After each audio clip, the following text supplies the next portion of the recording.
بسم الله الرحمن الرحيم. السلام عليكم ورحمة الله وبركاته. حلقة 107 من السيرة النبوية الشريفة، على صاحبها أفضل صلاة وأتم التسليم، وعلى آله وصحبه أجمعين. لما قلنا آخر حاجة الحلقة اللي فاتت، لما سيدنا عمر دخل لسيدنا النبي عليه الصلاة والسلام يقول له إن عمير، هذا عمير بن وهب شيطان قريش، ينيخ بباب المسجد. يعني إيه ينيخ؟ يعني الدبة غالبا ده بيبقى للجمل، بينخوه يعني يخلوه ينزل يقعد على الأرض. فهو بيقول له يعني ان هو قعد الجمل بتاعه او الدبة بتاعته على باب المسجد. فالنبي عليه الصلاة والسلام قال له ايه؟ ادخلوا عليا يا عمر. فجاء عمر الى عمير، راح له بقى، فبيقول له انت ايه اللي جايبك؟ يعني سيدنا عمر كان زي السيف، انت جاي هنا ليه؟ فقال له جئت في هذا الاسير الذي عندكم اسير بتاعي لعلكم تحسنوا له. فعمر مسكه واخد منه السيف وعلقه في رقبته وشده شده جامده ودخل بيه المسجد على النبي عليه الصلاه والسلام بالشكل ده. سيدنا عمر كان قوي وكان حاسم وكان كده صاحب شكيمه يعني. فالنبي لما لقاه متمكن منه كده قال له سيبه، ارسله يا عمر، يعني سيبه، ادنه يا عمير، قرب تعالى كده. فلما قرب كده قال للنبي ايه؟ انعم صباحا. دي كانت تحيه اهل الجاهليه. فالنبي عليه الصلاه والسلام قال له ايه؟ ربنا اكرمنا بتحيه احسن من تحيتك دي يا عمير، بالسلام، تحيه اهل الجنه. وبعدين النبي عليه الصلاه والسلام بيكمل كلامه، انت جاي ليه يا عمير؟ ما جاء بك يا عمير، بمنتهى الرفق واللين، برغم ان هو عارف هو جاي ليه. انما بص سيدنا النبي عليه الصلاه والسلام. فعمير قال له ايه؟ جئت لهذا الاسير الذي في ايديكم فاحسنوا اليه. انا جاي للاسير اللي معاكم ده اللي هو ابنه، فاحسنوا اليه. فالنبي عليه الصلاه والسلام قال له لا، بل اصدقني يا عمير، لماذا جئت؟ لا، قول الصدق، انت جيت ليه؟ فقال له ما جئت لغير هذا، ما جيتش الا عشان كده. قال له فما بال السيف الذي في عنقك؟ النبي عليه الصلاه والسلام بيقول له امال ايه السيف اللي في رقبتك ده؟ فيقوم عمير يرد يقول له ايه؟ قبحها الله من سيوف، وهل أغنت عنا بالأمس شيئا؟ إنه سلاح المسافر. شوف بقى هو بيرد ازاي؟ بيقول بيشتم السيف ليه؟ عشان السيف ده ما نفعناش في بدر، ما قتلكوش بقى في وش النبي كده عليه الصلاة والسلام. ده الصراحة يعني عليه الصلاة والسلام. وانه بيقول بقى ان هو واخده معاه سلاح المسافر عشان يحمي نفسه وهو مسافر في الصحراء، حد يتعرض له فيبقى يدافع عن نفسه. فالنبي عليه الصلاه والسلام تاني بيقول له اصدقني لما جئت، قل لي الحقيقه. فتاني كذب، قال له ما جئت يا محمد الا لهذا. فالنبي عليه الصلاه والسلام قال له طب تعالى بقى وانا هقول لك انت جيت ليه. بل انا اخبرك بما جئت.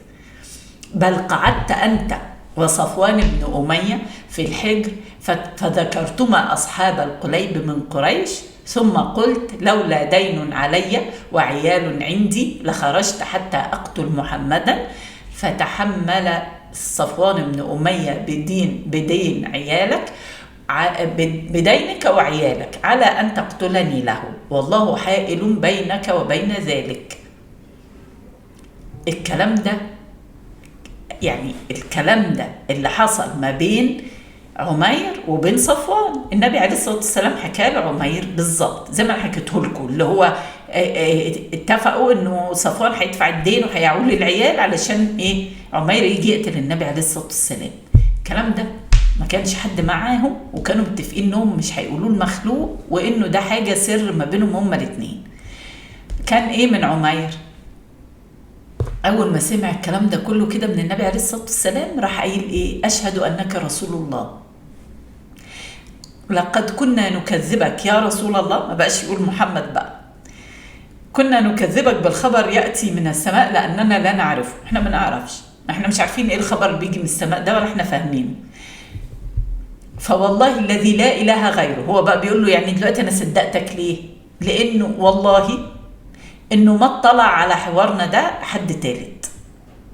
ما كانش في حد غير انا وصفوان، ما كنت غير انا وصفوان، فمن انبأك به الا الله، فاني اشهد ان لا اله الا الله وانك محمد وانك رسول الله. فمسح النبي بيده على صدره وقال فقهوا اخاكم في الدين واطلقوا له اسيره. يعني خلاص هو بقى مسلم، فقهوه في الدين وادوله أسير وخلاص احنا مش عايزينه.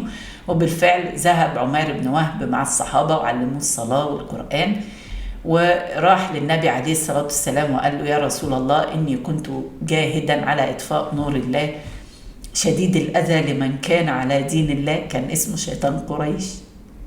سبحانك يا ربي، يهدي من يشاء ويضل من يشاء.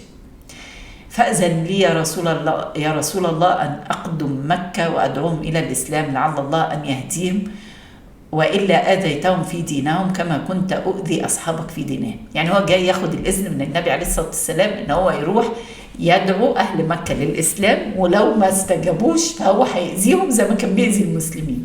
فأذن له النبي عليه الصلاة والسلام بالدعوة طبعا مش بالأذى. فانطلق، وبكده أصبح عمير بن وهب هو الحالة الوحيدة والمسلم الوحيد اللي النبي عليه الصلاة والسلام أذن له بأنه يفضل في مكة بعد الهجرة. ليه؟ عشان هو كان هيعمل إيه؟ كان يدعو للإسلام، وكان قوي وله يعني له غلبة وله يعني قوة وله سند كبير في مكة، فما كانش حد هيقدر يؤذيه، وكان هيقدر هو لأن هو كان ممشيهم تقريبا يعني بمخه بتدبيراته اللي كان بيعملها ضد المسلمين. فالمهم إنه في مكة بقى صفوان اللي هو اتفق مع عمير على قتل النبي عليه الصلاة والسلام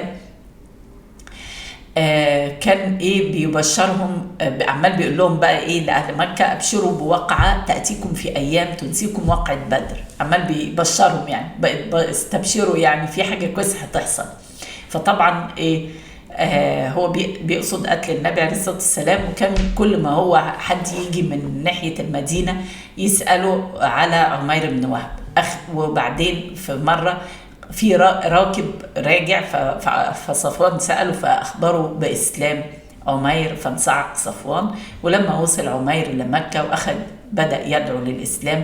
طبعا زي ما قلت لكم هو كان قوي وكان قبيلته قوية وكان شجاع، فما كانش حد يقدر يقرب له، وأسلم على إيده كتير من قريش، وفضل كده في مكة يدعو للإسلام لغاية ما حصل ربنا كرم بفتح مكة وأسلم على إيده. بعد فتح مكة صفوان بن أمية صاحبه القديم اللي كان متفق معاه على قتل النبي عليه الصلاة والسلام.